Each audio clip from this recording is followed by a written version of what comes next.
Salut YouTube, nouveau concept sur Otakun TV.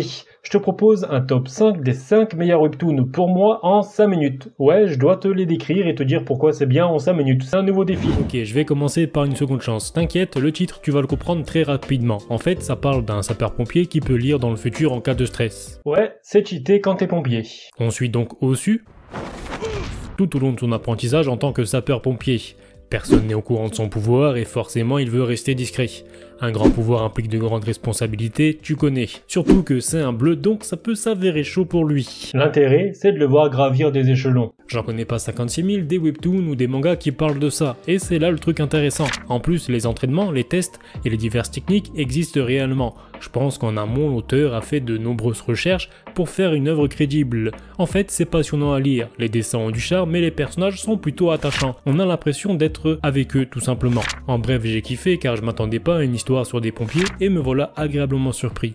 Hop, avant de passer à la suite, tu vas me mettre un pouce bleu et un petit commentaire pour me soutenir, ça fait toujours plaisir. En plus, c'est gratuit. Allez, on enchaîne. Forcément, je vais parler d'About-Dit. D'ailleurs, si tu connais pas, fonce le lire. C'est des histoires courtes et touchantes. Alors c'est vrai, c'est un webtoon court. Faut dire que je l'ai dévoré en une seule soirée. En même temps, niveau qualité, c'est...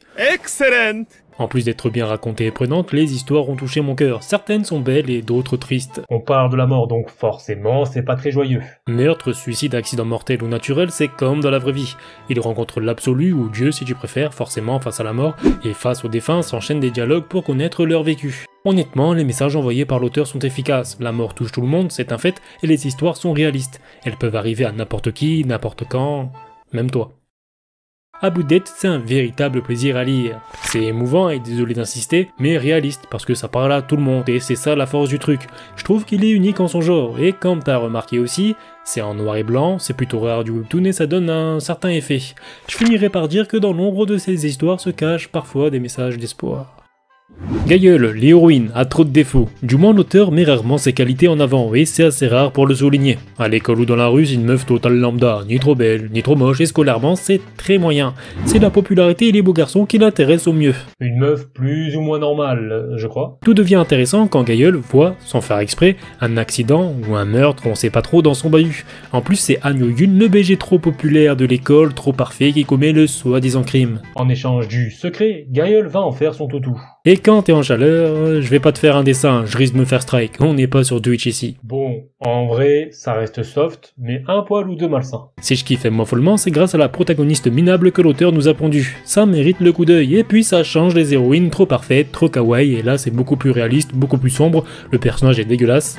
J'abuse un peu, mais t'as compris l'idée, donc c'est cool. Ajoute une atmosphère chelou, un lourd secret et de lourdes conséquences en passant par un triangle amoureux. Bon, pas vraiment, puisqu'en vrai, elle veut bâtir un harem inconsciemment et le tour est joué. C'est vrai que dit comme ça, tu peux croire que c'est qu'une simple romance à la con.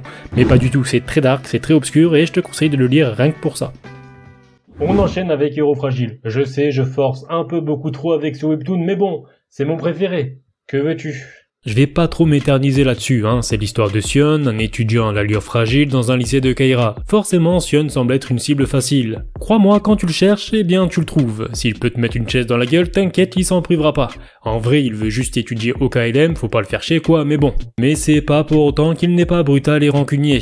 Pour Sion, la vengeance est un plat qui se mange à coups de patate dans la gueule. D'ailleurs, quand ça se tape, la chorégraphie se démarque grave des autres webtoons et t'en verras pas deux comme lui. Fais-moi confiance. J'aime trop Héros Fragile car déjà Sion il est badass sa mère et le background des protagonistes sont énormément touchants. En plus les scènes d'action sont méga ouf, on n'a même pas le temps de s'ennuyer, alors que demander de plus On conclut avec un webtoon français, Samurai. Mon gros kiff récent, les fans de fantasy apprécieront. Ça raconte l'histoire de Mamala, une requin qui va dans une université renommée. C'est aussi la première de sa race à étudier dans une école prestigieuse. Entre temps, le Samurai, une relique légendaire, a été retrouvée et elle menace le monde. C'est un peu la quête du Graal, mais version aquatique. Parce que l'auteur a construit un univers en rapport avec la faune maritime. Requin, poulpe, crabe, bon t'as compris, t'es pas stupide. L'univers est imaginatif et bien construit dans les moindres détails. Je dirais même qu'on est plongé là-dedans. Plongée, eau, poisson... T'as capté. Il y a beaucoup d'humour, ça fait toujours plaisir, mais il y a aussi des combats sanglants. Je te rassure, ça reste tout public. En plus, graphiquement, on est proche de la BD francophone, alors qu'est-ce que tu veux de plus? Samurai n'est pas easy par hasard, et les autres non plus d'ailleurs. Un monde avec des bases solides, cohérent, les races qui ont des techniques et des aptitudes différentes, à croire que c'est tout juste sorti d'un jeu de rôle papier. Et ouais, les rôlistes, on vous oublie pas. Alors n'hésite pas à naviguer entre les pages de Samurai. Et la vidéo se termine ici, en espérant qu'elle t'aura plu. Je te dis à bientôt et surtout, portez-vous bien.